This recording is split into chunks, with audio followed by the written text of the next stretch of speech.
Ever wondered why filling out a survey from your employer feels unsatisfactory? Surveys and the statistics they produce claim to know the world in a particular way. You can count. You can ask questions. Policymakers, politicians, and pollsters cite the results, speaking with confidence about what they have found. Surveys can be understood as an example of epistemology. Epistemology refers to a particular way of knowing the world.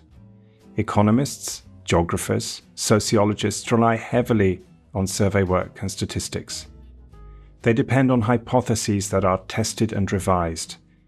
They rely on what is termed deductive reasoning, proving whether something you propose as true is true through data that answers that reasoning. And survey work can tell us important things about incomes and assets, about how people are performing in school, about what health measures are the most effective, about what agricultural inputs produce the best yields. But let's go back to that unsatisfactory feeling you get when asked to fill out a survey. The questions are not always the ones you might be thinking about.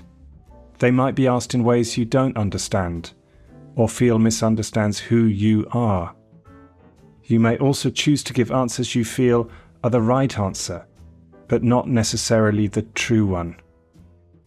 There are other approaches in the social sciences to knowing the world. One example of this is ethnography, a method developed and used by anthropologists.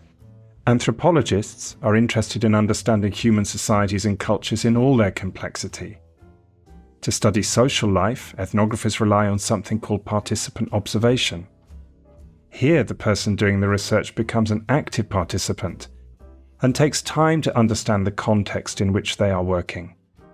This might mean studying education through teaching in a school, understanding the economy by becoming a stockbroker or Uber driver. It is an approach to knowing the world that privileges lived experience. As the anthropologists Harry England and James Leach explain, what is unique about the ethnographic method is its reflexivity, giving the people you spend time with much more authority in how their lives are understood and interpreted. Ethnography tends not to start with or stick with a hypothesis, but adapts itself to what is being discovered. Ethnography privileges what people do, as well as what they say, and puzzles over why the two things do not always go together. So the next time you are asked to fill out a survey from your employer, ask yourself what an ethnographer would do to understand what you are really thinking.